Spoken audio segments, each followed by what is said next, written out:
We begin with breaking news. A Maryland father wrongly deported to El Salvador is now back on U.S. soil.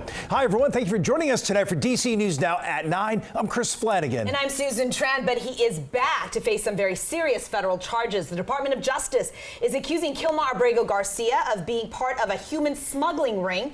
It stems from a traffic stop from 3 years ago in Tennessee, where he faced no charges at the time. DC News Now's Ben Dennis joining us live from outside the DOJ. Yeah, and Ben and Abrego Garcia really facing those federal charges, very serious ones. That's right. Kilmar Abrego Garcia is now facing those serious federal charges for allegedly smuggling in thousands of people undocumented from Latin America, including women, children, and MS-13 gang members. That indictment unsealed just today in Tennessee. This is a story with international tentacles felt here at home and now with a new case inside the DOJ.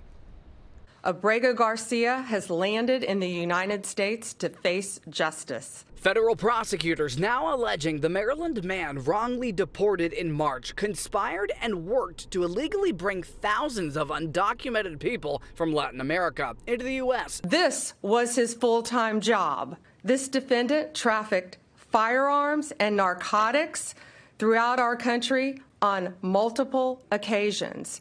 They were using vehicles, SUVs, with added seats in the back, floors that had been ripped out.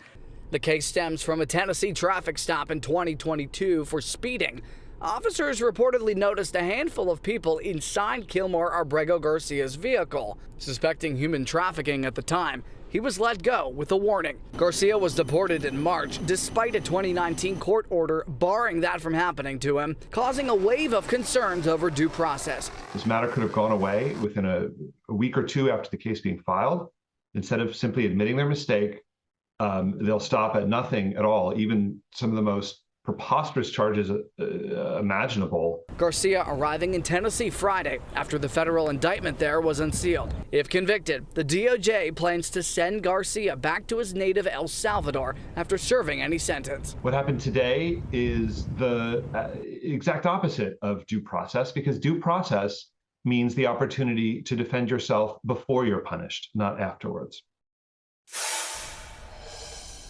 And the human trafficking allegations date back to 2016. Some 9 years ago, the DOJ has already filed a motion to dismiss the case that was being handled in Maryland federal court about his initial deportation in March. His attorney says he'll continue to fight that case as well as this brand new one outside of Tennessee.